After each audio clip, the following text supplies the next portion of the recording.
What's the best way to learn? Firstly, while thinking why to learn when everything is available on internet, but I'll tell you the reason why it is still necessary to learn a material. Internet provides only the fact-based knowledge. Whenever we learn, we first simplify the content, we understand it in a better manner, and then we apply it practically.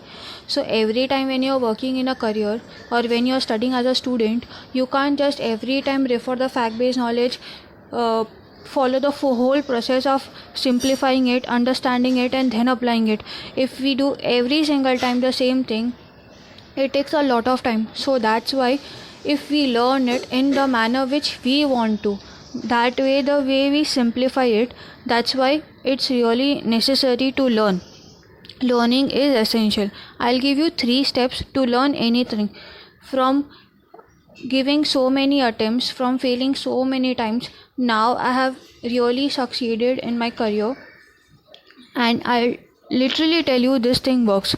There are 3 steps to master yourself in any topic. First, whatever the content it is, you need to study in question answer format. Why? Because whenever you are curious, you just Google it, right? The same way the mind works. Whenever we are curious for something, we Google it, we find some technique. The same technique applies for studying.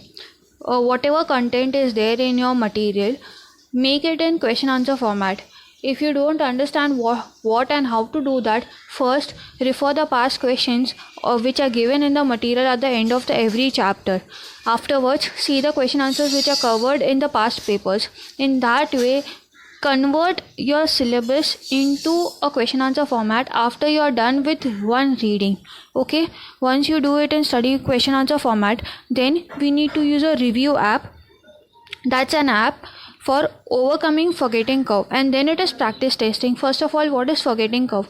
As per the Ebbinghaus forgetting curve, whatever we study, we forget it 58% within 20 minutes, 44% within 1 hour, 33% within a day, and so on and so forth. That's the normal working of a memory. So don't ever think that why my memory is like this, I'm not able to remember anything, why I'm able to remember movies and all, because that is stored in the subconscious mind, and what we are studying, that is stored in the conscious mind.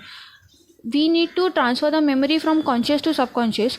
That's why we need to revise the material again and again. In that way, it helps to solidify the content. See, here, if we revise it in regular intervals, then the forgetting of the slope falls gradually and not on a fast speed. That's why revision is necessary. Now, how to revise, when to revise? See, there is an app which is available on Play Store which is known as Review. You just need to enter the chapter name, the title of it, and it will automatically tell you when you need to revise it. And according to your convenience, whether it is hard, easy or good, select it. It will tell you to revise when and again. In that way, you will be able to really get a master in that topic. And the last thing is practice testing. Here, I would say, solve as many questions as you can. I have seen so many people just reread the content again and again and again, but spend very less time on practice testing. But actually, what is asked in exam is questions, and we need to be so thorough. We need to have that testing environment before itself, so that our mind is able to recollect the material as early as possible during the exam times. It happens with so many people that people are not able to remember the content during the exam, and once they are out of the exam, they remember, oh shit, this was the answer of it. That happens because we have not practiced ourselves to recollect the answers. That's why active recall plays here so much important role.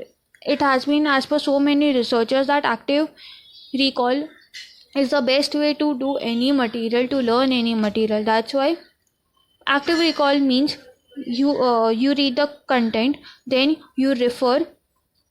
Without referring, you try to remember the content, whatever it is, and you'll come to know where are your weak areas and where are your strong areas. Accordingly, focus more on the weaker areas and then on strong areas. And this way you can use Google Docs as well.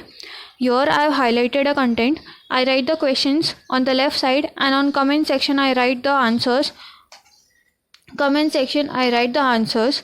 In this way, I just see the question, I try to remember what were the answer were, then I see the comment section accordingly, which I don't know, then I highlight the same stuff. I highlight the question which I don't know, and accordingly I refer the contents which are highlighted. This way I am able to cover my weaker sections first, make them strong, and utilize the time in as good as manner as possible. So follow this technique and it will work wonders. Thank you.